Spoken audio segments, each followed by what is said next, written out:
All right, Menu RX, if you're looking to get in better shape, feel better, get more athletic, lose weight, whatever you're looking for, talk to a nutritionist. Talk to somebody who studies this stuff for a living, scientists. They're part of a clinic that's all they do. It's not a big box weight loss store that sells food in their own packages to make money. These men and women are here to help. They are here to study weight loss, to help people lose weight, get in better shape, and have success and lead a better lifestyle. Go to menu-rx.com. Talk to Dr. Jake May and the rest of the crew there at Menu RX. Your insurance may cover it, so you wouldn't have to pay anything. Even if it doesn't, you might be able to cover it with HSA or FSA payments. It's a huge difference because that's pre-tax money. So whether you're chasing peak performance, building your dream body, or seeking optimal longevity, Menu RX will help you reach your goals. Go to menu-rx.com to get your consultation today. Menu-rx.com. I promised you guys video of Donovan Mitchell at shoot-around earlier. Guys, I deliver. Here is Donovan Mitchell looking great at shoot-around this morning, a.k.a. taking free throws. That's all the movement we've seen, but he is going through and has gone through warm-ups. I talked to two people who were at shoot-around who said if Donovan's out there for shoot-around, Donovan will be playing tonight. So Donovan, who's listed as a game-time decision, questionable with a left ankle injury, I would fully expect him to play tonight. Tyvis, you weren't here when we talked to We know that he tweets, let him know when he's going to play.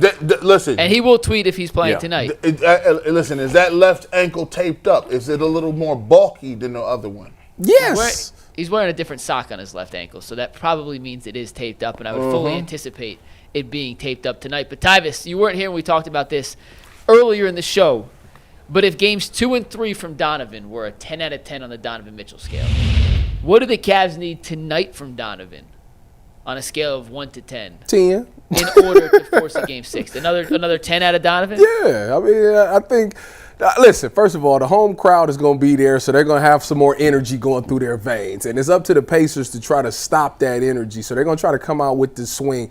I think the Cavs realize, all right, if we start fast, I think they want to imitate what the Pacers did to them. They want to do that back to them in Cleveland. So I fully expect the Cavs to come out clicking on all cylinders. Anybody that get hit in the mouth like that and then don't come out swinging next, the writing on the wall and who you are. So this is, to me, is a character game to me. I need to see who they are, and I expect them to come out clicking on all cylinders. I'm talking oops, DG try to catch a body on some crossover stuff, Donovan going to the lane, Evan Mobley bowing people out the way, going up strong like that. That's what I need to see out of the Cavs, because if they do that, they're going to blow the roof off of Rocket Arena.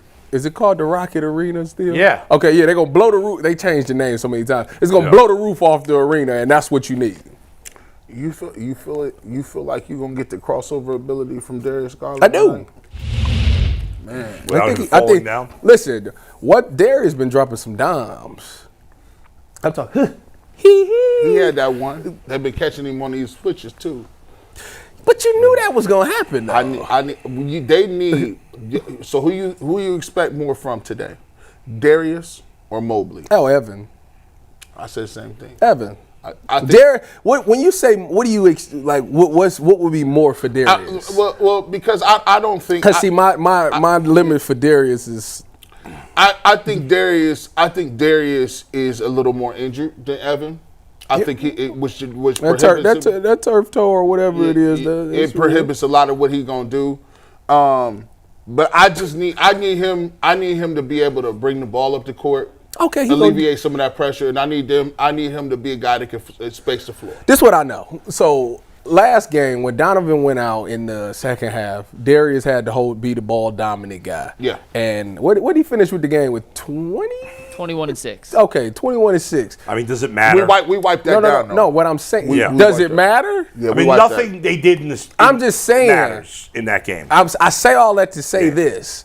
Donovan, everybody knows Donovan is not 100%. Mm-hmm. He's not going to be 100%. Neither is Darius, but that's not the point. Okay. You, at this point, realize The only way we're gonna win this game is if everybody brings their best to the table. Like You have any faith that's gonna happen? If it can't happen at home tonight, then I'm done with the core four. Yeah. They'll be what Whoa. they said in the chat. The soft four. But the problem is there's nothing they can do anyway. We can't gloss over that. No, we won't gloss over Take that. Listen, This- we have this man 48 minutes of basketball before we have to dissect This the future man, of this team. This man, I'm just saying, cut this. This man has been the strongest defender. He is the Justice League of the core four. This man put the cape on at all times. There is somebody that's getting a purse stolen. Tyvus is there in the name of the core four. Listen, that's big, because that means that you believe that there's some serious deficiencies in the roster if they can't get. Yeah, well, it ain't the coaching no more. I just want to. I'm almost willing to say they probably put up a better fight with JB as the coach. This dude was in traffic and then switched his whole. Don't even talk about the traffic. The traffic got me livid. One thing about me is I hate being late.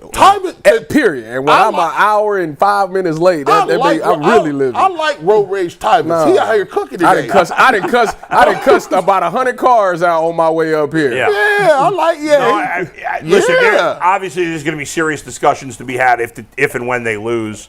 We'll get into that and what they could possibly do, because they're in this second apron. I don't know that there's much they can do.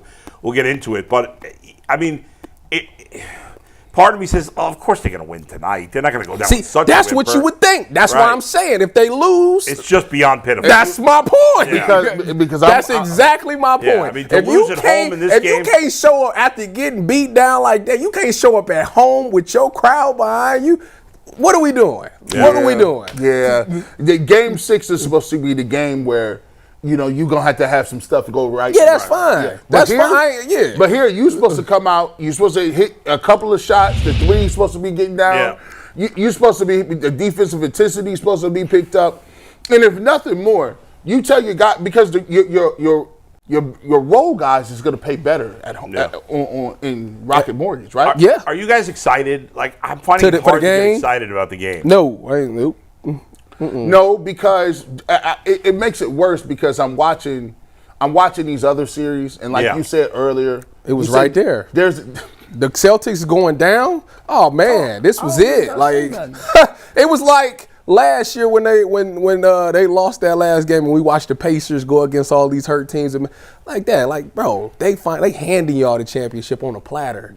Not saying that the Knicks wouldn't be hard to beat, but they handed it to you on a platter. You had home court, and all you had to do was inbound the ball in game 2. That's it. That's what makes this whole thing bad. You can't say that. Yes, you can, because worst case scenario is 2-2 right now. You don't know how the other games would have gone if they had won that game. Might have been different. That's why you don't leave it Maybe Darius wouldn't have played game 3 if they had won game 2. We'll never know. It's tough. It's tough. Game 2 is the big misstep. Because if you split in Indy after splitting at home, it's 2-2 tonight with. Of course, it'd be a totally different story. If it's 2-2 right now, we'd be excited. Yeah. We'd all be expecting them to win this series if it was 2-2. And we'd all be sitting there like, oh, yeah, we're going to beat the Knicks. We're going to the ship. People would have been booking tickets. He said, listen, the Denver Nuggets is making OKC bleed.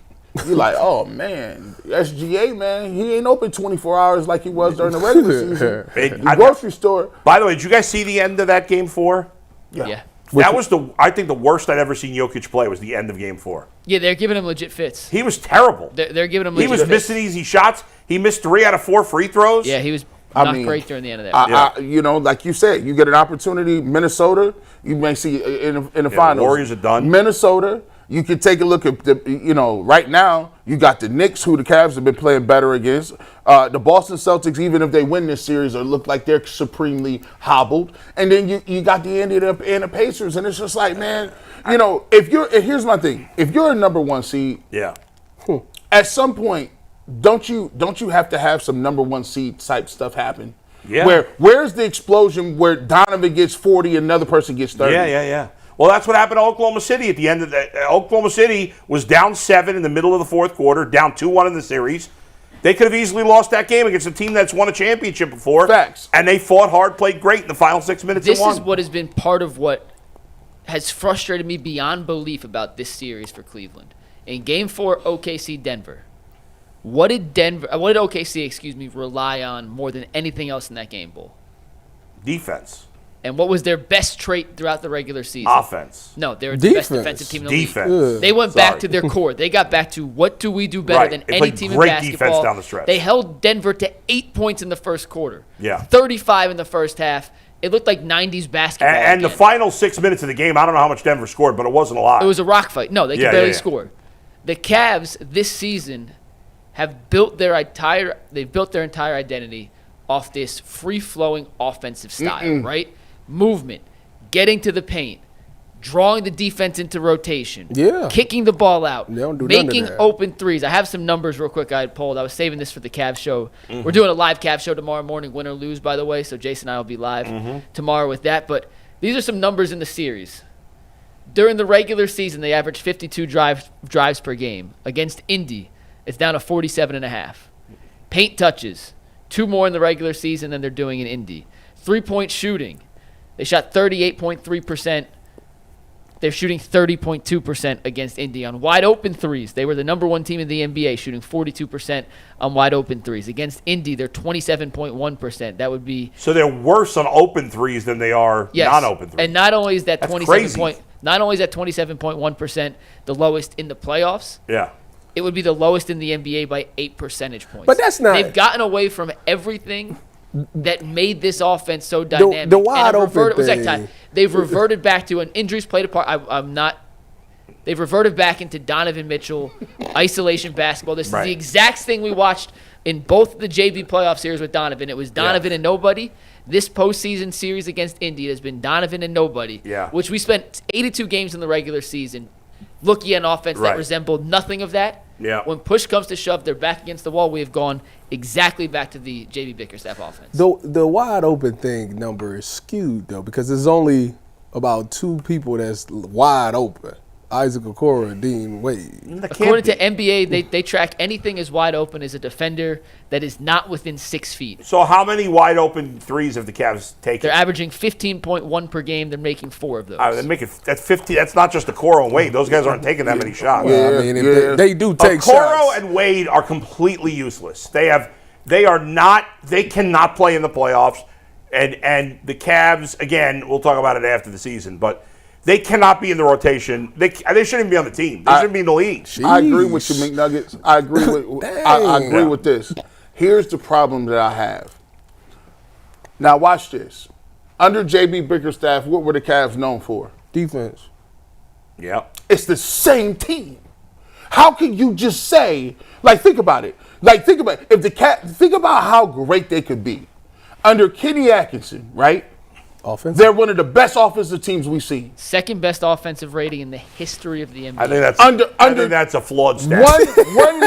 One year, Yeah. and 1 year prior with JB Bickerstaff, perennially the Cavs are a top 5 defensive team. Yeah. They got the defensive player of the year.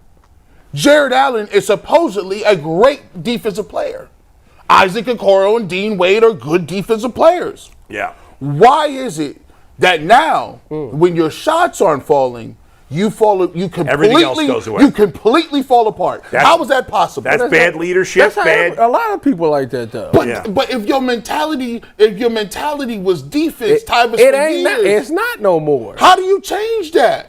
When you start scoring a bunch of points, You just don't care. Guys, they during the season there were often times when they played very good defense. They finished as a top 8 Yeah. defensive. Mike, let me tell you something else. I know you're in love with these analytics. I'm an analytics guy myself. The analytics on offense in the NBA, I don't know how they're created, this rating or whatever. It's bullshit. Let's face it.